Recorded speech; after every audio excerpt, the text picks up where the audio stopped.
Let's see, I moved there 1 year after Dawn was born in 1973 in August. That was Roger's first teaching job at, ooh boy,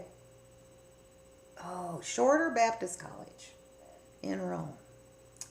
So we moved down into a rental house in a nice little lower middle class neighborhood, and Roger started teaching his first archaeology classes.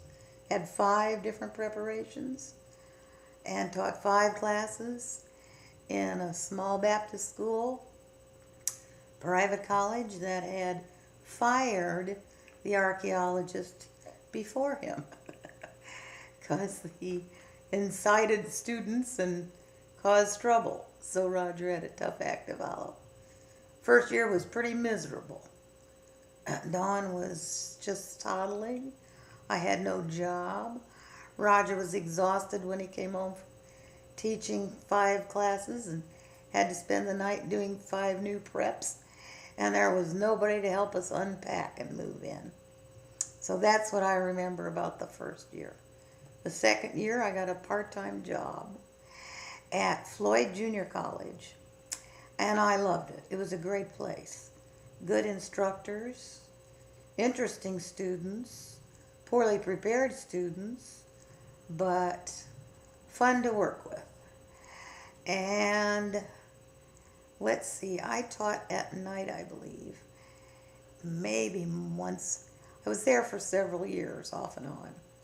And Dawn went to 1 semester of like daycare at the Methodist Church downtown, and 1 time at a day sitters for a semester for 2 or 3 hours.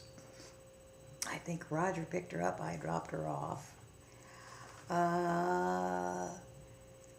After that period of time, 73 to 76, we bought our first house in a really nice neighborhood. Georgia Colonial, it looked like. It was a flat ranch, and it was probably the nicest house I've ever owned. We had it for 3 years. Dawn went to kindergarten and 1st grade in the local elementary school there, and her 1st grade teacher has kept in touch. Mrs. Green has kept in touch with me every Christmas ever since. She really liked Dawn, and she's kept in touch sometimes, I think, with Dawn. And let's see, Roger got his job in Kansas City in the fall of 78. He came ahead of us because we couldn't sell the house, and I couldn't get the house sold until late 78, early 79. And Roger was in Kansas City looking for a house during that winter. Winter of 78, it was a terrible winter.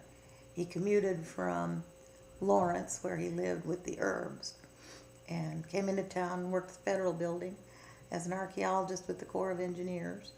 He left teaching to take that job because we couldn't afford to live on the salary that he got and the part-time salary that I got. Those were the years of the Carter administration, and inflation was double-digit, 10 to 12%, and private college salary increases were 3% a year. So we lost money every year we were there, getting to the point where we had to borrow from parents to buy a car. At any rate, it was grim, and we managed to leave when Roger's friend Mark Rucker told him about the Corps of Engineers job opening at the district level in Kansas City. And at that point, he didn't want to leave teaching, but we wanted to earn a living, so he did it. And as I look back on it, I think probably that was a mistake. We shouldn't have done that. But I don't live with regrets, and that was his choice. So that's how we left Rome, Georgia, and ended up back in Kansas City.